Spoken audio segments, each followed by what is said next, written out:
All right, this is the 10 and 2, the famous 10 and 2. I think Crosby and McDavid made this really famous. Makar has made it even more famous. And so the 10 and 2 is just this. We can call it a Mohawk, you can call it whatever. We just, at Train 2.0, our language is it's a 10 and 2. So it's just heel to heel, just like that. You can do it all sorts of different ways. You can do it just like in a circle. You can do a figure 8. You can do all those different things. So what a lot of people don't realize is that the 10 and 2 is not a mobility thing.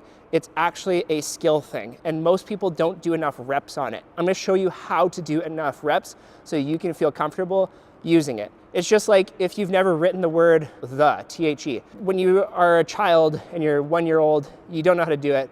After writing it a gajillion times, it's like hard to forget. So here's how you progress, here's how you learn it. The first thing is when you go over to the boards here, what you start to find is that with the 10 and 2, you actually don't need to like have a ton of mobility to get into the position. So what you'll see is I can just simply arrange my toes out, go heel to heel, and I can just hold myself here. It's actually quite simple. And a lot of players, when they first get started, they get super tight.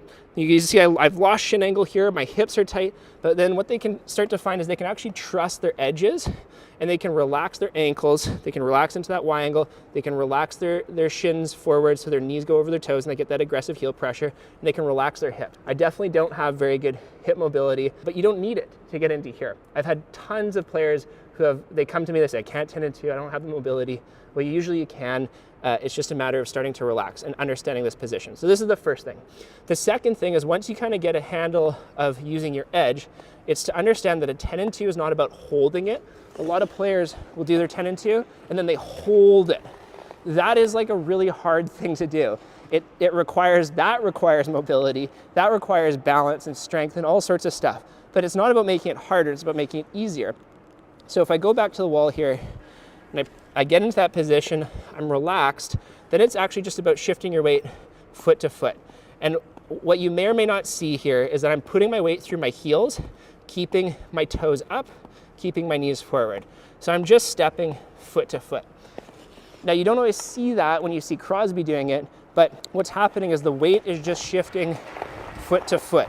So I'm just shifting my weight foot to foot, and that's how a 10 and 2 can be done very, very easily. So there's no like magic to it. It's literally just get comfortable with it, then shift your weight foot to foot, keeping all of the pillars in mind. So relaxed shoulders, hand in the crevice, and then, being able to have your weight on your heels, knees forward. So different ways I can practice once I get comfortable there. My main way of doing this is just alternating feet from here to here, to here to here. We see this drill with McDavid quite a bit where he's doing the alternation from feet to feet. And what that teaches you is just to shift your weight. It also teaches you how to stride the downhill way, which we're not going to get into here, but it allows you to open up your hips and start to feel that flow. Once you've actually started being able to do it alternating, that's when we can actually go into the multiple 10 and 2s. And I always recommend starting around a circle like this. And then I usually do like a figure 8 pattern like this, headed the other way. Now, as I practice, I want to have hands and feet moving together. All the things we talked about, this is to do it around a circle. And then, like I said, this is how you do it in motion. So there's so many ways you can do this. Like I said, the way that you regress and learn it is against the boards, then learning just to shift your weight, and then you can start to add it to so many things to improve your deception, improve your puck protection. There's all sorts of things you can do with it. So you'll see that a lot through the downhill skating system and Train 2.0 stuff. I'm Jason Yee, and this is Train 2.0 Plus, where we are changing player development trajectories all over the world, from players just learning how to skate to some of the NHL's best. We give players a mechanical advantage in learning and understanding the kinematics of hockey as it relates to their own body type and skill set. How do we do this?